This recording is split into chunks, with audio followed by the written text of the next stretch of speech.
The massive PAC-led spacecraft loomed over Earth, its presence inspiring terror in every nation except one.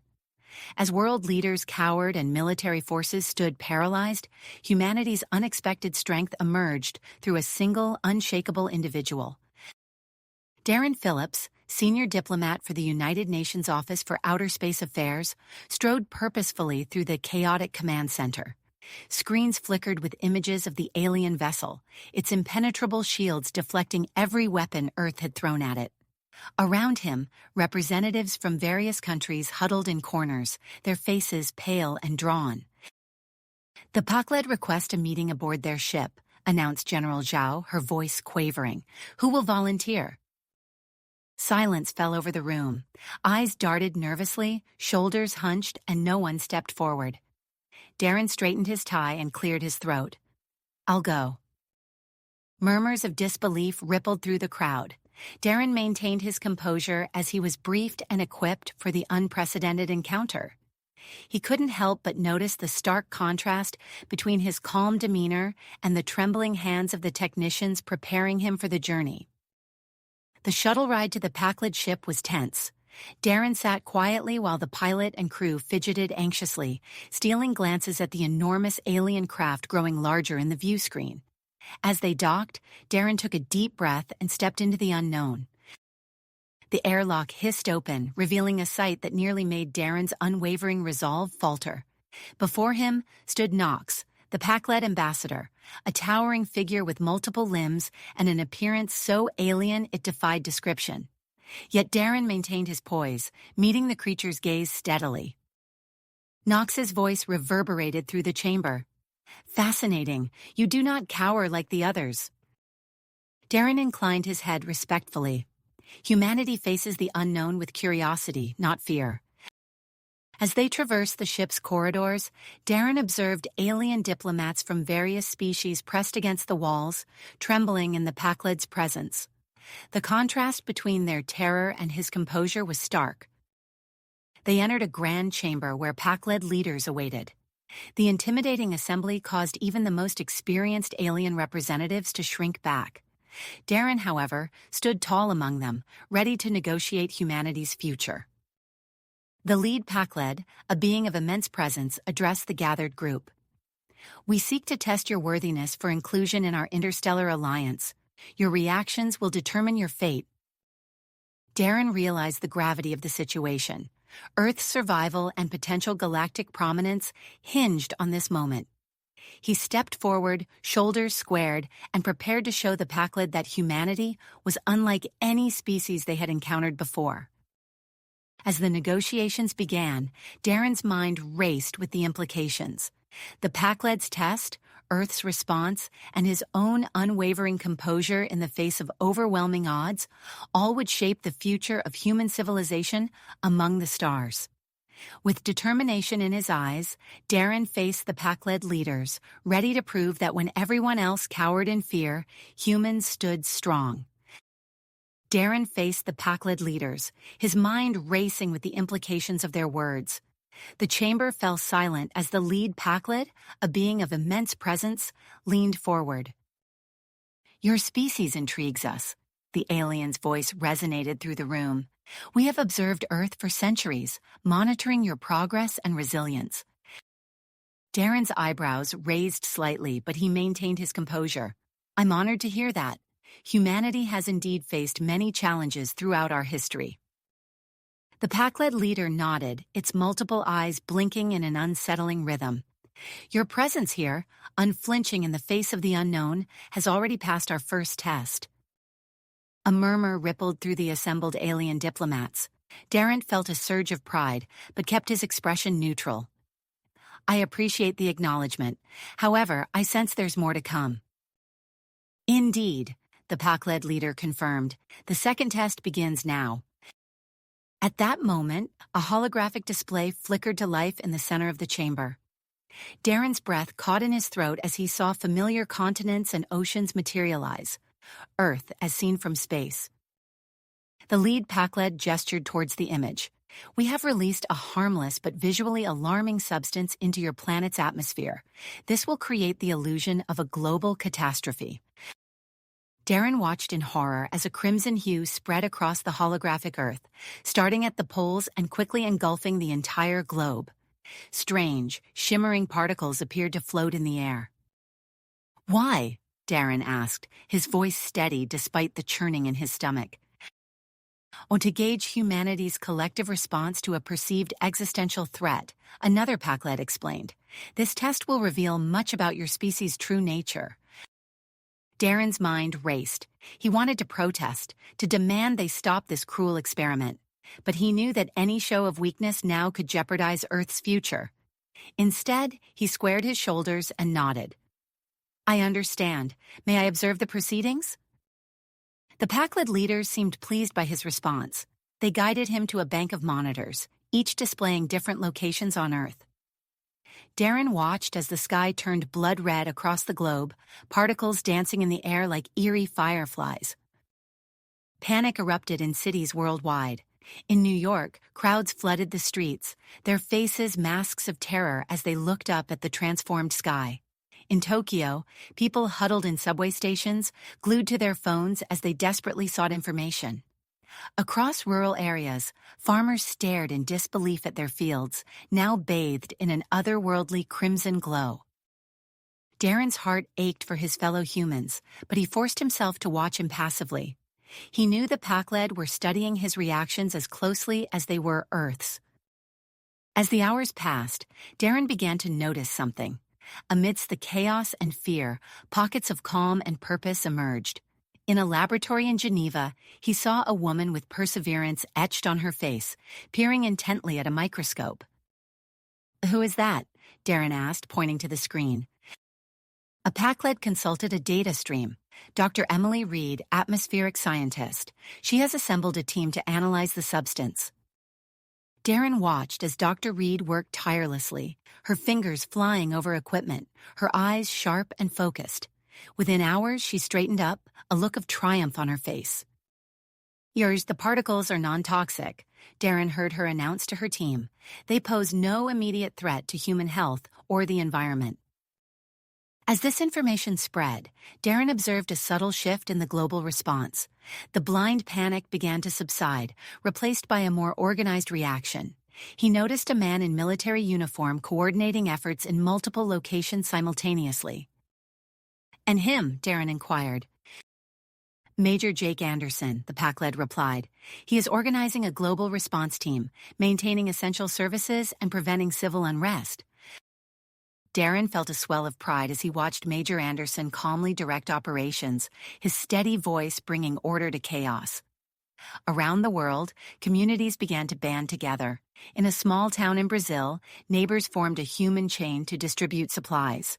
In an Indian city, doctors set up impromptu clinics to treat those overcome by stress and fear. The Packlet leaders watched these developments with evident interest. "Most species we encounter either descend into complete chaos or become paralyzed with fear," one commented. "Your kind shows variety." Darren seized the opportunity. "Humans have faced numerous challenges throughout our history," he explained. "Natural disasters, conflicts, plagues. Each time, we've found ways to persevere and progress." He gestured to the screens. "Look at Dr. Reed. Within hours, she's analyzed a completely alien substance and shared that knowledge to calm millions. See how Major Anderson coordinates a global response, adapting strategies in real time." Darren pointed out more examples. Engineers rapidly developing filters for the strange particles, artists creating works that helped people process their emotions, children organizing games that brought moments of joy amidst the uncertainty. This resilience, coupled with our creativity and adaptability, makes Earth a valuable potential ally, Darren concluded. The lead Packlet was silent for a long moment. Then it made a gesture Darren couldn't interpret. Suddenly, the chamber filled with holograms of other alien species, dozens of different forms and colors, all watching the proceedings. Representatives from various galactic civilizations, the Packlet explained. Many dismissed Earth's potential. They are reconsidering. Darren stood tall, acutely aware that he represented not just his nation or planet, but his entire species before this cosmic audience. The lead Packlet's voice filled the chamber. Earth has passed the second test. However, the final and most crucial trial is yet to come. It will push humanity to its limits and determine whether you are truly ready to join the galactic community. Darren nodded, his mind already racing with possibilities. Whatever challenge lay ahead, he knew that humanity's unique blend of qualities would be their greatest asset. As he prepared himself for the next test, Darren couldn't help but feel that they stood on the brink of not just joining an interstellar alliance, but potentially reshaping it. The eyes of the galaxy were upon them. The final test approached, and with it, the ultimate judgment of humanity's place among the stars. The lead Packled's multifaceted eyes focused intently on Darren. Your species has shown promise, but the true test of your worth begins now. A holographic display materialized in the center of the chamber, showcasing Earth in exquisite detail. Darren's heart raced as he watched the familiar blue marble rotate slowly in space. "We will simulate an invasion of your world," the Packled leader explained, its voice resonating through the room. "This will evaluate your military capabilities, diplomatic acumen, and ability to unify in the face of a common threat." Darren opened his mouth to protest, but quickly closed it. He knew that any objection would be futile and potentially damaging to Earth's chances. Instead, he nodded solemnly, his mind already racing with the implications of this test. "You may observe but not interfere," another Packled added, gesturing towards a bank of monitors. As Darren approached the screens, the simulation began. Holographic alien ships, vastly different from the Packled vessels, appeared in Earth's skies. Their designs were angular and predatory, a stark contrast to the organic curves of the Packled craft. The ships hovered ominously over major cities, New York, London, Tokyo, Moscow. For a moment, all was still. Then, without warning, they opened fire. Beams of energy rained down on the cities, creating spectacular but harmless explosions. Darren winced, reminding himself that it was all an illusion. Yet the panic spreading across the globe was very real. On one screen, he saw the streets of Paris erupt into chaos. People ran screaming from the imaginary destruction, their faces etched with terror. Another monitor showed a news broadcast from Beijing, the anchor's voice cracking as she reported on the unprecedented attack. Amidst the pandemonium, Darren noticed figures of authority emerging. In Washington, D.C., a stern-faced man in military uniform strode purposefully through the Pentagon. "General Marcus Steele?" a Packled informed him, noticing his interest. "He is taking command of your planet's defense efforts." Darren watched as General Steele barked orders, his calm demeanor a stark contrast to the frenzy around him. Within hours, a coordinated response began to take shape. Fighter jets scrambled across the globe, engaging the holographic invaders in spectacular aerial battles. "Impressive," murmured one of the alien observers. "Most species simply surrender at this point." On another screen, Darren saw a woman with intense eyes and disheveled hair hunched over a computer terminal. Her fingers flew across the keyboard as she analyzed incoming data. "Dr. Sarah Evans," the Packled explained. "She is attempting to decipher the invaders' communications." As the simulated invasion progressed, Darren felt a swell of pride. Despite the terror and confusion, humanity was fighting back. He saw firefighters in Sydney rushing into damaged buildings, pulling survivors from the rubble. In Rio de Janeiro, civilians organized impromptu shelters, distributing food and comfort to those displaced by the attacks. General Steele's strategy became clearer as the hours passed. The world's militaries, once divided by borders and ideologies, now worked in seamless coordination. A joint task force of American, Chinese, and Russian forces launched a daring counterattack against the alien mothership over London. Meanwhile, Dr. Evans made a breakthrough. "The aliens are using a base 12 mathematical system for their transmissions," she announced to her team. "We can use this to predict their attack patterns." This intelligence proved crucial. As Earth's forces adapted their tactics, they began to push back the invaders. Cities that had been on the brink of falling now stood firm, their defenders emboldened by their successes.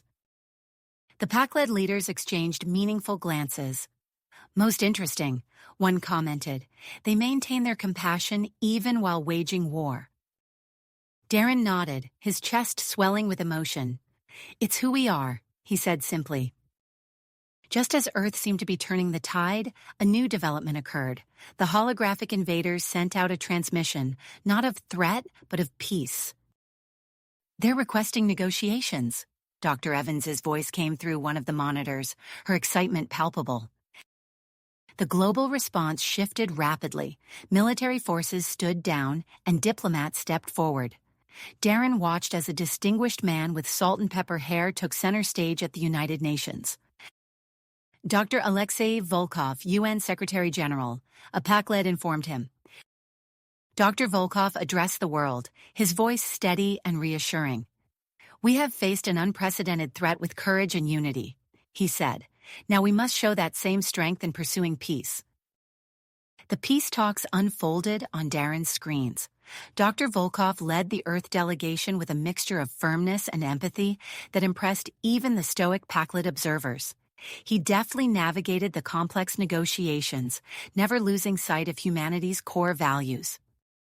As the simulation drew to a close, Earth had not only repelled the invasion, but had also established a framework for peaceful coexistence with the aliens.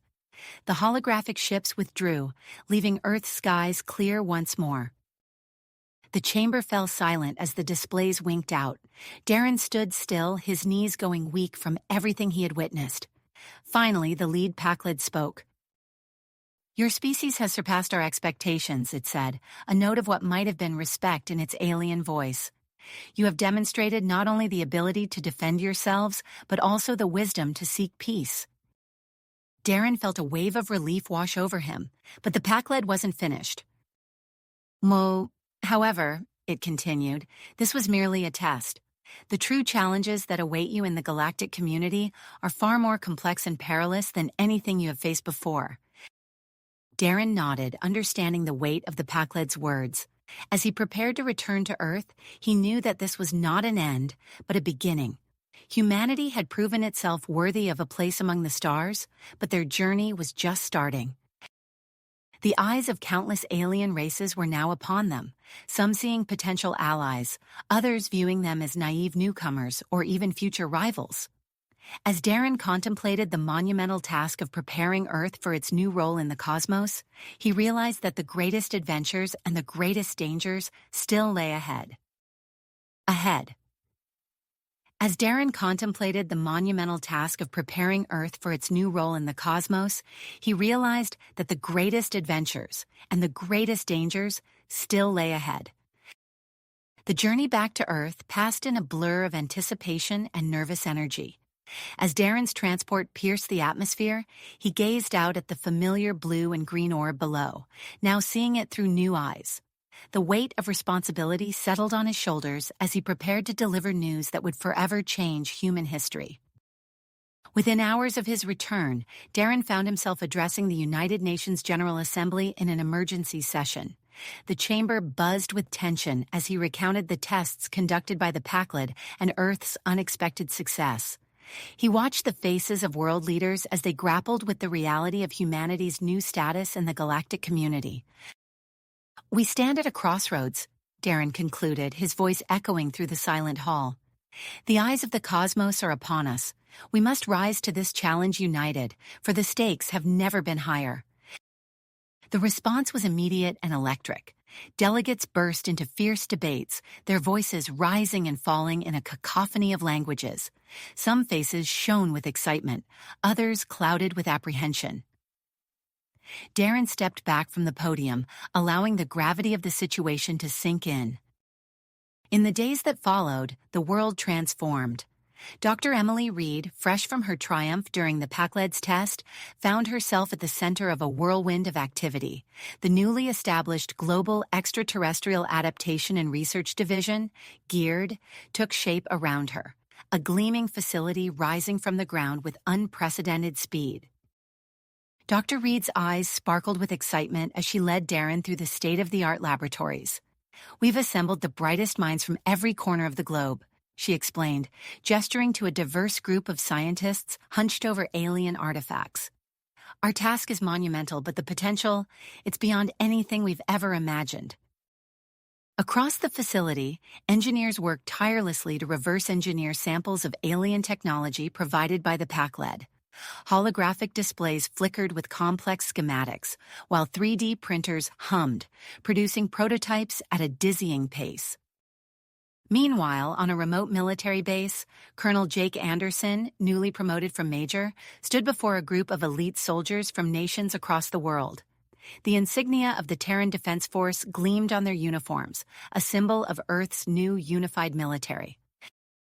"You are the first line of defense for our entire species," Anderson's voice carried across the training ground. "The challenges we face are unlike anything in human history, but I have faith that together we will rise to meet them."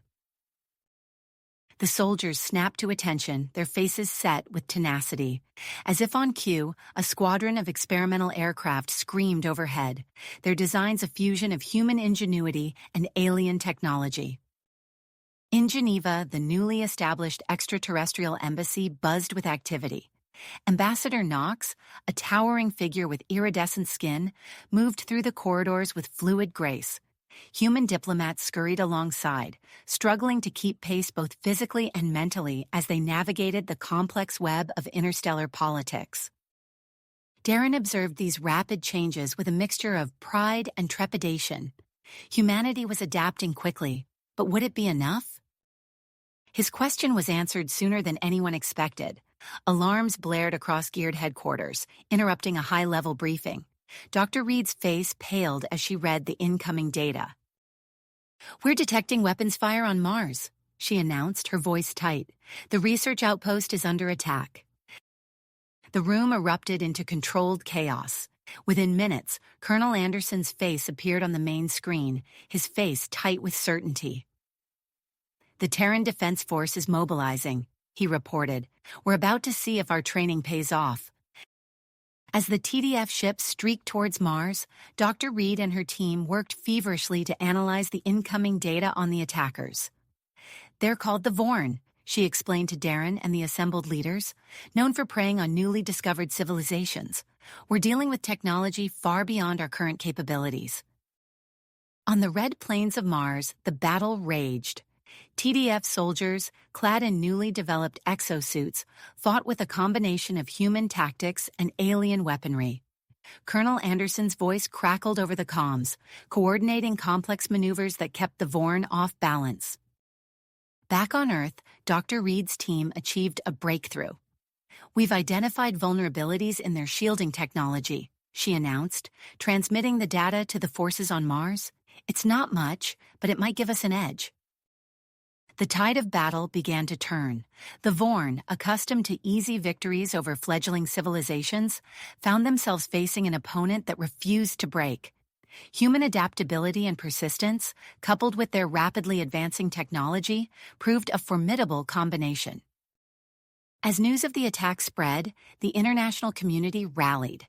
Nations that had been at odds for generations now stood shoulder to shoulder, pooling resources and setting aside old grievances. The Vorn had intended to divide and conquer, but their actions had the opposite effect. In orbit above Mars, Colonel Anderson coordinated a daring counterattack. TDF ships, utilizing maneuvers that defied conventional space combat doctrine, struck at the heart of the Vorn fleet. The alien invaders, caught off guard by the unorthodox tactics, began to retreat. As the last Vorn ship vanished into the depths of space, a cheer went up from the TDF forces. Humanity had faced its first true extraterrestrial threat and emerged victorious, but the celebration was short-lived. Ambassador Knox arrived at geared headquarters, his usual composure shaken. The attack on Mars was only the beginning, he informed the assembled leaders. Our intelligence suggests the Vorn are planning a full-scale invasion of your solar system. Earth is their primary target. The room fell silent as the implications sank in. Humanity had won a battle, but a far greater war loomed on the horizon. The next few moves would determine not just the fate of Earth, but humanity's place in the galactic order. Darren looked around the room, seeing the mixture of fear and dedication on the faces of Earth's leaders. He knew that the true test of humanity's worth in the cosmic arena was just beginning. The room fell silent as the implications sank in. Humanity had won a battle, but a far greater war loomed on the horizon. The next few moves would determine not just the fate of Earth, but humanity's place in the galactic order. Darren looked around the room, seeing the mixture of fear and dedication on the faces of Earth's leaders. He knew that the true test of humanity's worth in the cosmic arena was just beginning. As if on cue, an urgent alert sounded from Dr. Reed's workstation. She rushed over, her fingers flying across the holographic interface. Her eyes widened as she processed the incoming data. "We've done it," she breathed, her voice barely above a whisper. Then louder, "We've cracked the Pakled communication device." The room erupted into a flurry of activity. Darren moved closer to Dr. Reed's station, watching as streams of alien symbols flowed across the screen. "This changes everything," Dr. Reed explained, her eyes alight with excitement. "We can now communicate instantaneously across interstellar distances. It's not just a technological breakthrough, it's our lifeline to potential allies." Colonel Anderson, who had been conferencing in from the Mars outpost, leaned forward on his projected image. "Doctor, can we use this to contact other races? Ones that might be willing to help us against the Vorn?" Dr. Reed nodded, already inputting commands into the system. "I'm reaching out now. There's a coalition we've detected. They call themselves the Galactic Defense Alliance. They've been opposing Vorn expansion for centuries." Hours passed as Earth's leaders watched Dr. Reed and her team work tirelessly to establish contact. Finally, a new hologram flickered to life in the center of the room. A being with 4 arms and iridescent scales stood before them, its multifaceted eyes taking in the assembled humans. "Greetings, people of Earth," the alien's voice resonated through a translator. "I am Zar Khan, representative of the Galactic Defense Alliance. We have observed your struggle against the Vorn with great interest." Colonel Anderson stepped forward. "We're honored to make your acquaintance, Zar Khan. I'm Colonel Jake Anderson of the Terran Defense Force. We're seeking allies in our fight against the Vorn invasion." Zarkon's head tilted, a gesture that seemed to indicate curiosity. "Your species has shown remarkable resilience and adaptability. The GDA is willing to provide advanced weaponry and tactical support in exchange for human assistance in future conflicts. Do you accept these terms?" The human leaders exchanged glances, a silent agreement passing between them. Colonel Anderson nodded firmly. "We accept. Earth stands ready to join the fight against the Vorn, not just for our own survival, but for the safety of all peaceful species in the galaxy." As the TDF began integrating GDA technology into their systems, Darren found himself thrust into a new role. Using the newly established communication channels, he reached out to neutral alien races, leveraging his diplomatic skills to secure additional support for Earth. In a conversation with the Arcturian Collective, a race known for their advanced medical technology, Darren made a passionate plea. "While we ask for no direct military intervention, we humbly request humanitarian aid. Your medical expertise could save countless lives in the coming conflict." The Arcturian representative, a being of pure energy contained within a crystalline structure, pulsed with a warm light. "Your words move us, Darren Phillips of Earth. We shall provide medical supplies and offer sanctuary for your civilians should the need arise." Similar conversations played out with other races. Each positive response bolstered Earth's position in the galactic community, transforming the planet from an isolated world to a rising power with a network of allies. The diplomatic victories came none too soon. Alarms blared throughout Geared headquarters as sensors detected a massive energy surge near Jupiter. The Vorn fleet had arrived. Colonel Anderson's voice cut through the chaos. "All TDF units, battle stations, this is not a drill. I repeat, this is not a drill." The Jovian outpost, a sprawling complex of interconnected domes on Jupiter's moon Europa, had already been evacuated, leaving behind only automated defenses and a small crew to maintain the illusion of full operation. As the Vorn ships entered the Jovian system, they encountered fierce resistance from these defenses, buying precious time for Earth's forces to mobilize. In the asteroid belt between Mars and Jupiter, the TDF fleet lay in wait.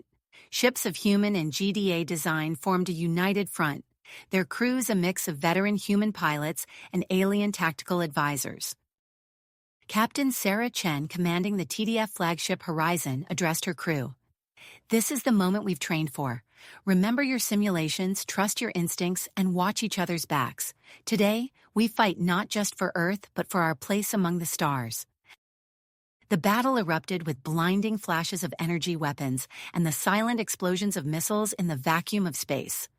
TDF pilots, their skills honed in countless simulations based on Vorn tactics, executed maneuvers that seemed to defy the laws of physics.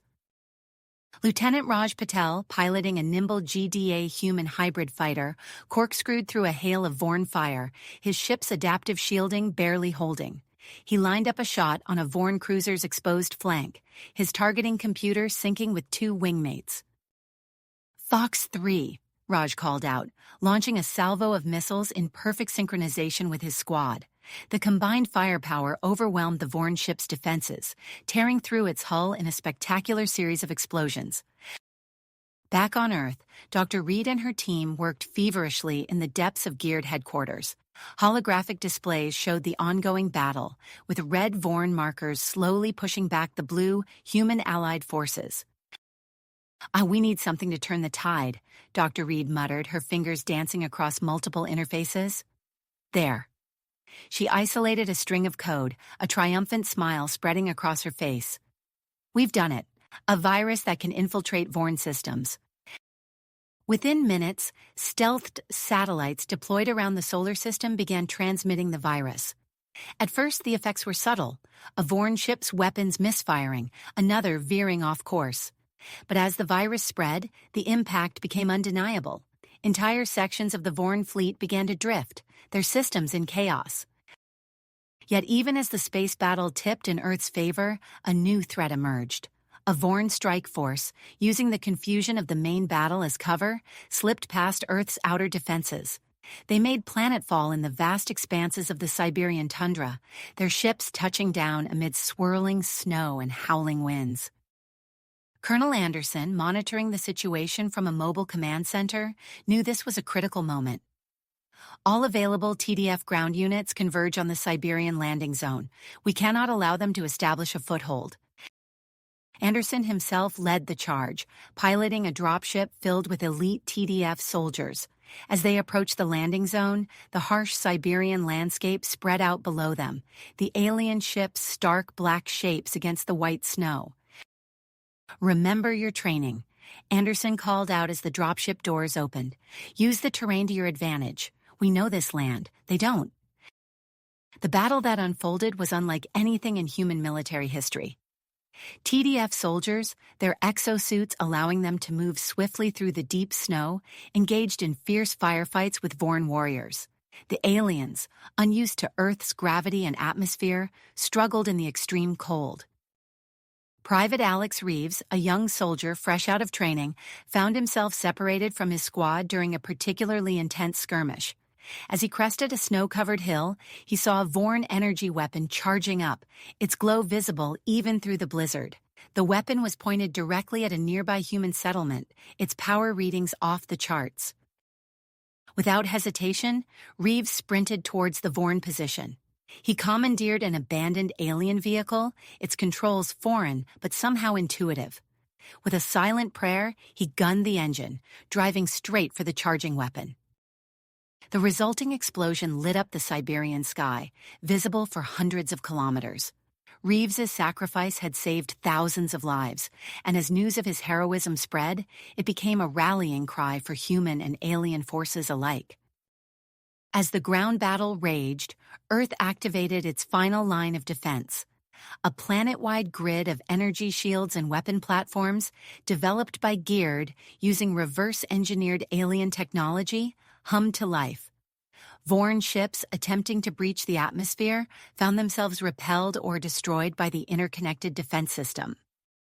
Faced with unexpected resistance on all fronts, the Vorn began to withdraw. Their once mighty fleet, now reduced and in disarray, retreated from the solar system. A cheer went up from TDF forces, but the celebration was short-lived. "They'll be back," Colonel Anderson warned, his face grim as he addressed Earth's leaders. "And next time, they'll come with everything they have." Darren, exhausted but resolute, stepped forward. "Then we need to be ready. No, we need to do more than that. We need to take the fight to them." As the room erupted into discussion, plans already forming for humanity's first steps beyond their solar system, the various alien races observing Earth's performance continued to watch with growing interest. The humans had not only survived, but had actively pushed back against a superior force. Long-held beliefs about the capabilities of primitive species were being challenged. In the depths of space, on planets and in ships across the galaxy, eyes turned towards Earth. The next move in this cosmic chess game would reshape the balance of power for millennia to come. And humanity, so recently thrust onto the galactic stage, now found itself at the center of it all. The dust had barely settled on Earth's victory when Colonel Jake Anderson called an emergency meeting of the Terran Defense Force's top brass. The war room hummed with tension as holographic displays flickered to life, showing the vast expanse of known space. "We've bloodied the Vorn's nose," Anderson began, his voice grave. "But we can't afford to let them regroup. It's time to take the fight to their doorstep." Dr. Emily Reed stepped forward, her eyes bright with a mixture of exhaustion and excitement. "We've made significant breakthroughs in reverse engineering Vorn technology. I believe we're ready to launch a coordinated offensive." The room erupted into a flurry of activity as Operation Thunderstrike took shape. 3 key Vorn installations were identified as primary targets: a communications hub on Xerxes 9, a shipyard in the Proxima Centauri system, and a bioweapons facility on Fregus 3. Major Carlos Rodriguez, a seasoned Special Forces operative, studied the holographic representation of Xerxes 9. The planet's harsh desert landscape shimmered before him, dotted with Vorn structures. "My team can infiltrate the communications hub," Rodriguez said, his voice low and confident. "We'll use the cloaking devices Dr. Reed's team developed, in and out, quick and quiet."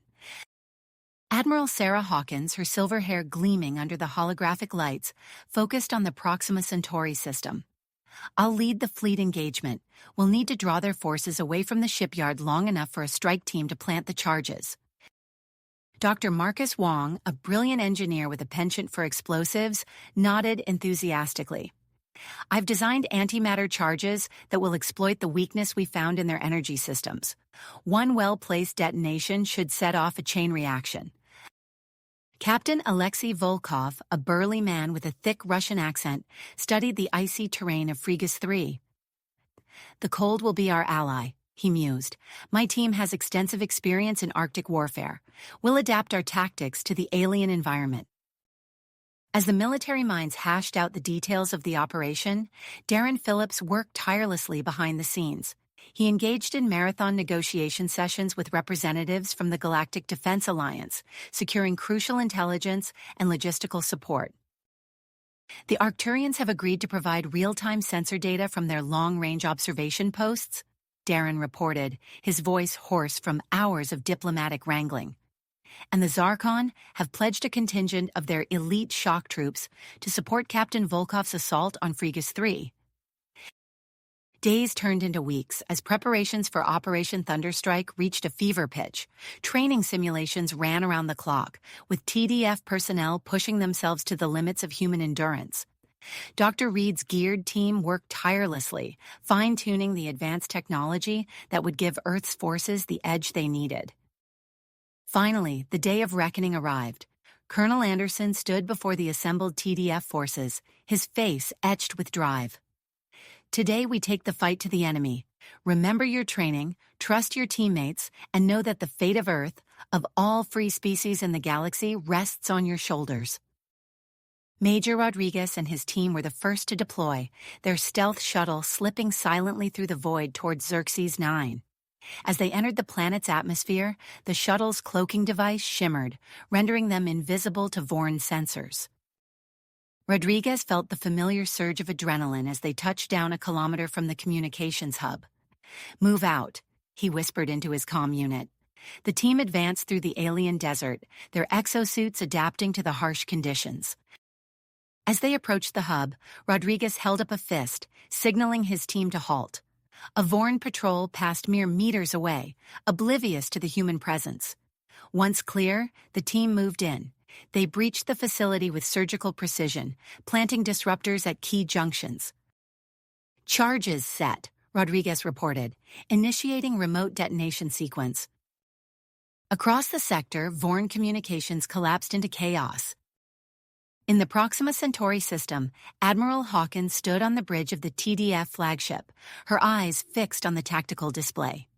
The Vorn shipyard loomed before them, surrounded by a defensive screen of warships. "All ships, execute Battle Plan Omega," Hawkins commanded. "Draw their fire and keep them occupied." The space around Proxima Centauri erupted into a dazzling light show as human and Vorn ships exchanged fire. Hawkins's innovative tactics kept the Vorn off balance, creating gaps in their formation. Dr. Wong, leading a small team of engineers, seized the opportunity. Their specially modified shuttle slipped through the chaos of battle, approaching the shipyard undetected. "We're in position," Wong reported, his hands steady as he armed the antimatter charges, planting the devices now. Minutes later, a series of blinding explosions ripped through the shipyard. The chain reaction spread rapidly, consuming Vorn ships still under construction. On Fregus 3, Captain Volkov led a mixed force of human and alien troops across the treacherous icy terrain. Blizzard conditions provided cover as they advanced on the bioweapons facility. "Watch your footing," Volkov growled, his breath frosting in the sub-zero air. "And remember, we take this facility intact. The intel inside is vital." The assault on the facility was swift and brutal. Human Arctic warfare tactics, combined with the strength of their alien allies, overwhelmed the Vorn defenders. Within hours, the facility was secured, and teams of xenobiologists began the delicate process of containing and cataloging the Vorn's deadly research. As reports of success flooded in from all three operations, a wave of jubilation swept through Earth's command centers. The Vorn, caught off guard by the audacity and effectiveness of the human assault, began a hasty retreat from multiple sectors. But even as humanity celebrated this unprecedented victory, a new threat loomed on the horizon. Deep in the heart of Vorn territory, Supreme Commander Zix-Al convened an emergency war council. "And these humans have proven more resourceful than anticipated," Zix-Al hissed, his multiple eyes narrowing with rage. "Activate the Betelgeuse Protocol. It's time to unleash the full might of our ancestors." In the core of a massive gas giant orbiting Betelgeuse, an ancient superweapon stirred to life. Its power began to build, threatening to tear holes in the very fabric of space-time. On Earth, alarms blared as sensors detected a massive energy spike in the Betelgeuse system. Dr. Reed's face paled as she interpreted the data. "They're generating artificial wormholes," she breathed. "If we don't stop them, they could strike anywhere in the galaxy, including Earth." Colonel Anderson's expression resolute in a grim line. "Then we stop them," he said simply. "Dr. Reed, I need options. How do we neutralize this thing?"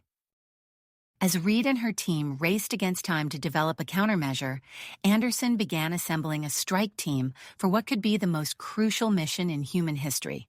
The fate of Earth, and indeed the entire galaxy, hung in the balance. The alarms continued to blare as Dr. Reed's face flickered on the holographic display. "Colonel Anderson, we've detected a massive energy spike in the Betelgeuse system. The Vorn have activated some kind of superweapon." Anderson's mind focused. "What are we looking at, Doctor?" "They're generating artificial wormholes," Reed explained, her voice tight with urgency. "If we don't stop them, they could strike anywhere in the galaxy, including Earth." "Then we stop them," Anderson said, his voice steady. "Dr. Reed, I need options. How do we neutralize this thing?" As Reed and her team began their frantic work, Anderson turned to the assembled strike team. Major Carlos Rodriguez and Captain Alexei Volkov stood at attention, their faces grim but determined. "Gentlemen, we're going to Betelgeuse," Anderson announced. This may be the most crucial mission in human history. Within hours, the TDF strike team was aboard their specially modified ship, streaking through space towards the Betelgeuse system. The ship hummed with nervous energy as the team prepared their gear and reviewed mission parameters. As they approached the system, Rodriguez peered out the viewport. "I don't see any Vorn ships," he muttered. "That's the idea," Anderson replied. "Geared's new cloaking tech should keep us off their sensors." The gas giant loomed before them, a swirling mass of colorful storms. But as they drew closer, Volkov's console lit up with warnings. "Sir, we've got a problem," the Russian captain reported. "The Vorn have set up automated defense platforms around the planet. Our cloak won't fool them." Anderson leaned over Volkov's shoulder, studying the sensor readings. "Options." Before anyone could respond, Dr. Reed's voice crackled over the comm. "I've been monitoring your approach. Try modifying your energy signature to match a Vorn vessel. It should get you past the outer defenses." Rodriguez raised an eyebrow. "Adaptive camouflage? Clever." Volkov's fingers flew over the controls, implementing Reed's suggestion. The ship shuddered slightly as its energy output shifted. Tense moments passed as they approached the defense grid. "We're through," Volkov announced, a rare smile crossing his face. But their relief was short-lived. As they entered the gas giant's upper atmosphere, the ship began to shake violently. "And the pressure's increasing rapidly," Rodriguez reported, gripping his console. "These storms are going to tear us apart." Volkov's eyes narrowed in concentration. "Not if I can help it," he growled. His hands danced across the controls, guiding the ship through the turbulent atmosphere with uncanny precision. As they descended deeper, a massive structure came into view. Energy pulsed along its surface, distorting the space around it. "That's our target," Anderson said. "But how do we take it out without risking a chain reaction?" The colonel studied the superweapon, his mind racing. After a moment, he turned to his team. "We're not going to destroy it," he announced. "We're going to take control of it." Rodriguez and Volkov exchanged glances. "That's ambitious, sir," Rodriguez said carefully. "It's our best shot," Anderson replied. "Suit up for EVA, we're going in." Minutes later, the team launched from their ship, using maneuvering thrusters to navigate the low-gravity environment around the superweapon. As they approached, Vorn defenders emerged from hidden alcoves. "Contact!" Rodriguez shouted, opening fire with his modified pulse rifle. The battle was chaotic, with both sides struggling to adjust to the strange conditions. Rodriguez, always observant, noticed something odd about the Vorn's movements. "They're shields," he called out. "They flicker when they change direction. Aim for those moments." The team adapted quickly, their precision fire taking down one Vorn after another. They fought their way deeper into the facility, finally reaching the central control room. Inside, they found Supreme Commander Zixal, his multiple eyes blazing with fury. "Humans," he hissed, "you dare to challenge the might of the Vorn?" Anderson stepped forward. "Your reign of terror ends here, Zixal." The Vorn commander lunged, his powerful form crashing into Anderson. The two grappled fiercely while Rodriguez and Volkov worked to secure the control systems. Anderson found himself on the defensive, Zixal's alien strength nearly overwhelming him, but the colonel had studied Vorn physiology extensively. He waited for his moment, then struck at a cluster of nerve endings near Zixal's midsection. The Vorn commander howled in pain, his grip loosening. Anderson pressed his advantage, finally subduing the alien leader. "Volkov, status?" Anderson called out, breathing heavily. "Working on it, sir," Volkov replied, his fingers flying over the alien controls. "Dr. Reed, are you seeing this?" "Affirmative," Reed's voice came through. "You need to reroute the primary power coupling through the tertiary matrix. It should give you control of the wormhole generator." Alarms blared throughout the facility. A holographic display showed a wormhole forming, its target locked on Earth. "Volkov," Anderson warned. "Almost there," the captain muttered. With a final keystroke, the wormhole flickered and vanished, reappearing in empty space. A collective sigh of relief filled the control room, but their victory was short-lived. "Sir, we've got incoming," Rodriguez reported, checking the sensors. "The entire Vorn fleet is converging on our position." Anderson looked at his team, then at the unconscious form of Zixal. "Looks like our extraction just got a lot more complicated." As if in answer to his words, a new signal came through on their comm system. A familiar voice filled the control room. "Colonel Anderson, this is Admiral Hawkins. Looks like you could use some backup." Anderson's eyes widened as he saw the sensor display. A combined fleet of Earth's allies had entered the system, engaging the Vorn forces. "Your timing is impeccable, Admiral," Anderson replied. "We've secured the superweapon and captured the Vorn Supreme Commander. Request immediate extraction." "Copy that, Colonel," Hawkins responded. "We'll keep them busy. Get your team and your prizes to the rendezvous point. Let's bring you home." As Anderson and his team prepared for their perilous journey out of the gas giant, the space above erupted into a massive battle. The success of their mission had not only neutralized a major threat, but had also shifted the balance of power in the ongoing conflict. With the captured superweapon and the unconscious Zixal in tow, the TDF strike team began their ascent through the turbulent atmosphere of the gas giant. Ahead of them lay a gauntlet of Vorn defenses and a raging space battle. But for the first time since the war began, there was a glimmer of hope. The tide was turning, and humanity was no longer fighting alone. The modified ship shuddered as it began its ascent through the gas giant's turbulent atmosphere. Colonel Anderson's hands gripped the controls tightly, his eyes darting between the viewscreen and the array of warning lights flashing across the console. "Hull integrity at 82% and dropping," Rodriguez reported, his voice tense. "These storms are going to tear us apart if we don't get out of here soon." Volkov, monitoring the ship's power distribution, called out, "Diverting additional energy to structural integrity field. It won't hold for long, but it should buy us some time." The ship lurched violently as it pushed through another layer of dense gases. In the cargo hold, the captured superweapon hummed ominously, its energy signature fluctuating with each jolt. "Status on our guest?" Anderson asked, referring to the unconscious form of Supreme Commander Zixal. Rodriguez checked the readout on his tablet. "Still out cold, sir. The stasis field is holding steady." As they neared the upper atmosphere, the view screen cleared enough to reveal the chaos unfolding above them. The space around Betelgeuse had erupted into a massive battle. Earth's allied fleet, led by Admiral Sarah Hawkins, clashed with the Vorn Armada in a dazzling display of advanced weaponry and tactical maneuvers. "Looks like the Admiral's keeping her word," Volkov remarked, a hint of admiration in his voice. Anderson nodded grimly. "Let's hope it's enough.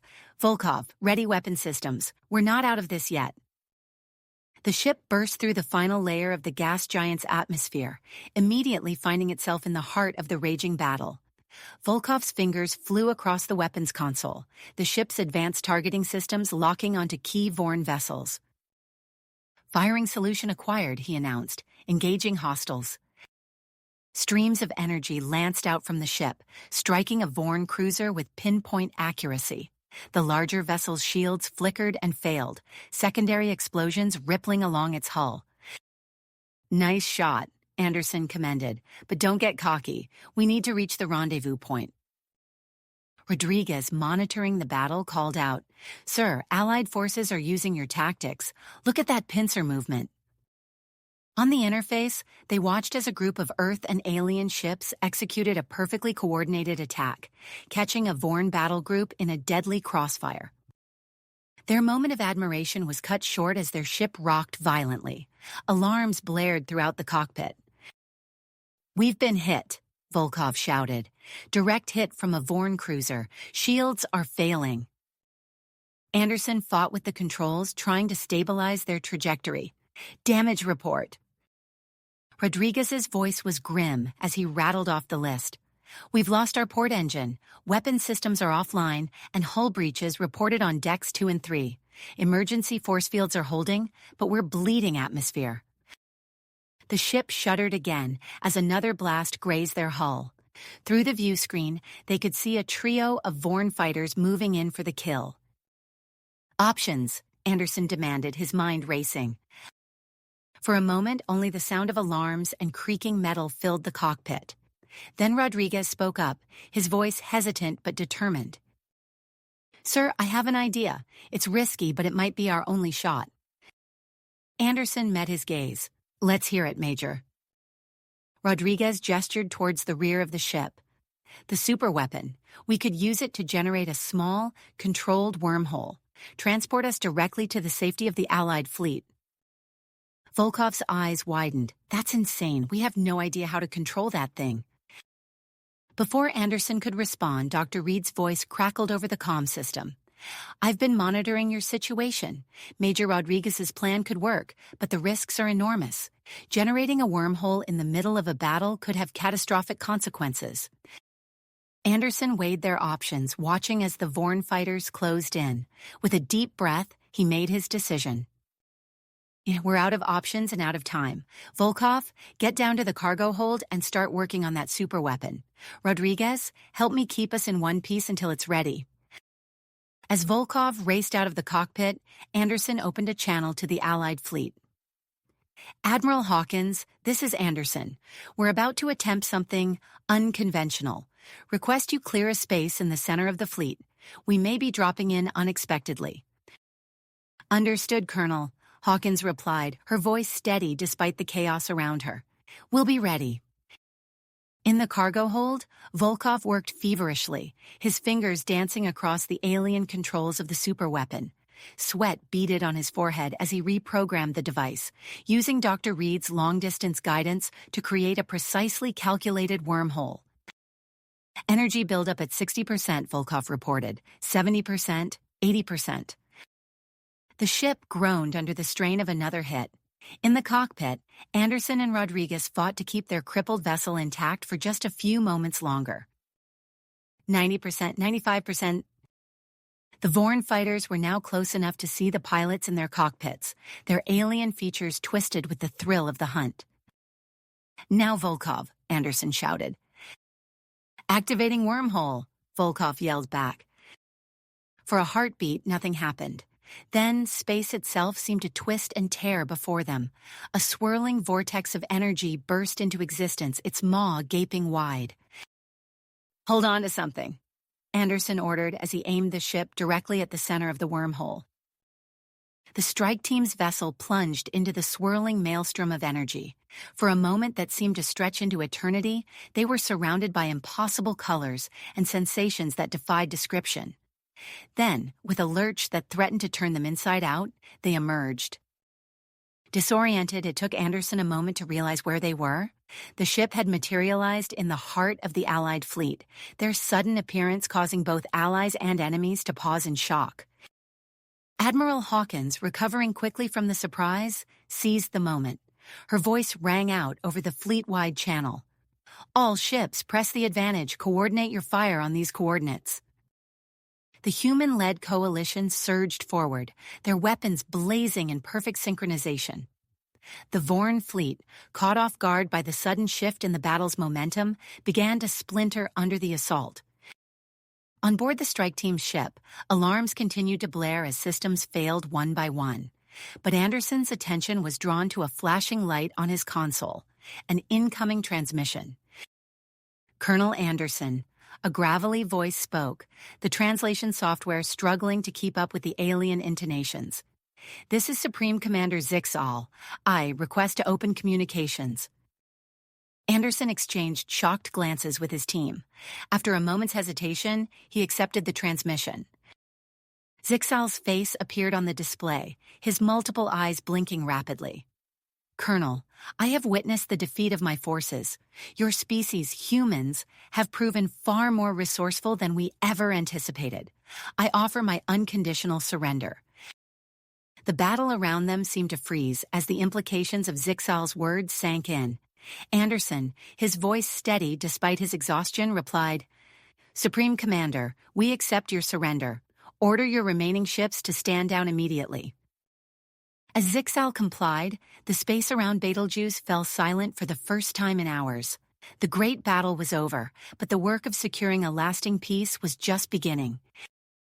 Admiral Hawkins's voice came over the comm once more. "Colonel Anderson, looks like you've done it again. Let's bring you home. We've got a lot to discuss." As their battered ship limped towards the flagship of the Earth fleet, Anderson allowed himself a moment of relief. They had survived against impossible odds, captured a superweapon, and brought an end to the war. But as he looked at the faces of his team, tired, injured, but alive, he knew that the real challenges lay ahead. The galaxy was changing, and humanity would need to change with it. You have reached the end of the story. If you enjoyed this story and want to support us, please leave a like and subscribe to our channel, and for every comment that says 88, I will heart every single one of them. Thank you for your time.